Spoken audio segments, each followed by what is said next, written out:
Mark, thanks a lot. We spoke with Governor Justice just a short while ago in a one-on-one interview about his decision today. Take a listen. Governor Justice, thank you so much for joining us today. We appreciate it. Dan, thank you for having me. So you vetoed the budget. When Right. did you decide that you were going to do this? Well, it's been a little bit of a tough decision. I mean, because in all honesty, you know, I've tried as hard as I know how to try. Now, I'm anything but a quitter, but at the same time, you know, if we're not going to get anywhere, if we're not going to do anything at all, you know, this came down to this decision. If you sign this, you're signing the death certificate of our state, period. You know, in all honesty, the Republicans passed it, and they called me like crazy saying, veto it, veto it, veto it. Really? And it's a game. It's just nothing but a game. And the reason they're calling is because if I veto it, then they can come out and no matter what revenue measure we raise or change or comes about, then they can say, oh, we didn't have anything to do with that. You know, and maybe people will forget the devastation of if I just signed it. And so the long and the short of it is, you hate to come back and do all the work if nothing's going to happen. But at the same time, you can't possibly not sign it and know the devastation that it'll cause. You said Republican lawmakers reached out to you to veto it. We're now going to have to go into a special session. When are you planning on calling that? Well, soon. We haven't quite announced that yet and everything, but I think we're looking at probably April the 27th. Okay. In the budget talks, what is it that you're not willing to compromise on moving forward? Well, it isn't a matter of not compromising. I mean, you know, it's just this, Dan. Everybody thinks this is taxes versus live within your means. Well, we haven't lived within our means. I mean, let's be real. What we've done over last year, we spent $300 million more than we brought in. Is that living within your means? We've drained rainy day. We've done everything in the world. We've done everything with one-time monies. Now, the net of the whole thing is we've got to find a pathway. I mean, let me just ask this. If I had signed the budget today as it is, we strip higher ed, we strip K through 12, we hammered DHHR, we forget our 48,000 roads, you know, road jobs, we forget all of our bonding, all the severance tax. Answer one question. What is the plan then? What's the plan? Where's the pathway to prosperity? Where's the growth? Where's the hope? It's all gone. Everything's gone, you know. And so that's what we're faced with, and that's what I've been given from the other side. It's no plan. It's absolutely catastrophic. And so the net of the whole thing is this is not taxes versus live within your means. Mm-hmm. It's recovery versus instant death. Going back to what you said before, GOP lawmakers reached out to you and said, veto this budget. Today at the press conference, we saw Senate President Mitch Carmichael walked up to you, shook hands after the press conference. What's behind that? I think Mitch Carmichael's a good man. And I think Mitch Carmichael and I, if we were put in a room by ourselves, we'd work this out in 5 minutes. You know, I think that's all there is to it.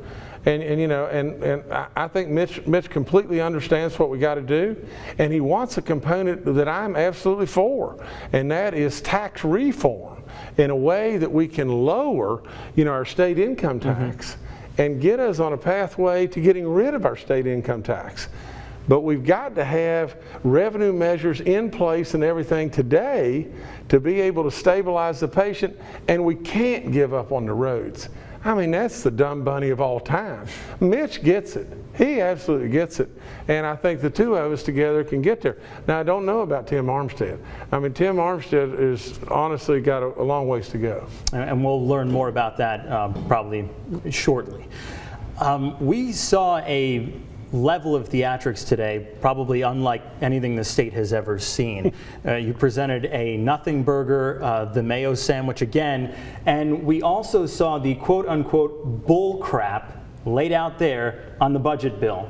Was that real or fake? It got some laughs today, certainly, but was that real or fake? No, that's the real deal. You know, we got it from the farm Jill lives on this morning, and so it's the real thing. And you know, Dan, it's not about theatrics. It's just this. I mean, You've got the same thing going on in that building from Republicans and Democrats. Yeah. Everybody's trying to one-up everybody all the time. They don't care what, I mean, I hate to say this, but it's true. You know, oftentimes they don't really care what's best for the people. They just want to try to one-up one another. It's a game, but it's not a game. It's serious stuff. It's got a name at the end of it. It's got a family at the end of it. It's serious stuff. It's not okay for you to tell me something and it not be the truth. You know, we should absolutely, now if you disagree with me, fine, but don't just lie to me, or don't play a game with me, or don't try to end run and one-up me.